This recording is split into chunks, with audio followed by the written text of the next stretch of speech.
Now we shall be studying about identification of a convex or a concave curve.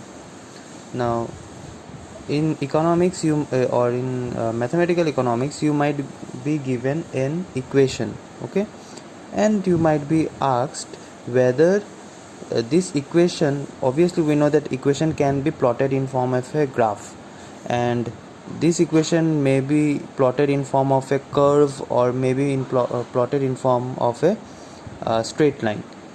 So if the equation is like a plus by or bx, then it is a linear curve. That means it will be a straight line because the highest power of the equation is 1. Okay, however, when we have an equation which has more than 1 as its power, okay, say y equals to a square plus bx, okay, or y equals to a to the power 4 plus b square x plus c. So if you have such type of curve, then it will obviously be a convex or a concave curve. It will have a curvature. Okay, so if the equation are given in form of a linear equation, then it will obviously give you a straight line curve. Okay, that, and in that case it will be either positive sloping curve or a negative sloping curve depending upon the intercept and the slope. However, if you have a equation whose power is more than 1, then obviously it will have a curvature, okay, and it might be a convex curve or a concave curve. Now how to identify it using a derivative or using calculus? So you can do is that you can follow this rule. If you find the second order differentiation of a equation is positive or is greater than 0, then it implies that the curve will be a convex curve. So it is the rule, okay. Again, if you find that the second order differentiation is negative or less than 0, then the curve will be a concave curve. Let us study using a example. So you might be asked in the exam that if the equation is given in this pattern, then check whether the curve is a convex curve or a concave curve at x equals to 1. Okay, so how to check? So we will say that differentiating with respect to x,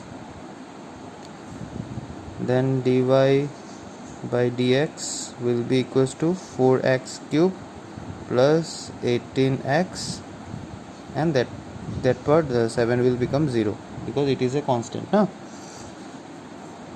So we have the first order differentiation or the first order derivative. Now let us find out the second order derivative.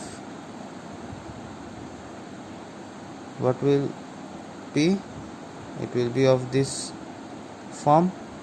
Okay, what we have done, we have again differentiated this function with respect to x. So first we have differentiated this function with respect to x, we have got this function, and in the second part what we have done, we have differentiated this already differentiated function with respect to x. Okay, so we have got this equation. Now what we will do, we will say as x equals to 1, it is given in the question that x equals to 1, we will just put the value of x equals to 1 as follows, and we will get this 30. Okay, so what do we see over here? That it is greater than 0, and in rule what was it mentioned? That if the second order differentiation is greater than 0, that means it will be a convex curve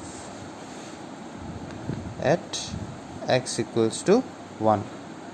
Okay, similarly you can, if you are given a equation and you have to check whether it is a concave or not, you will differentiate it 2 times, and then what you will do, you will substitute the given value of x. Okay, and if after substituting the given value of x, if you find that the number or the value of the second differentiation becomes negative or less than 0, then we will conclude that the curve is concave. Okay, easy.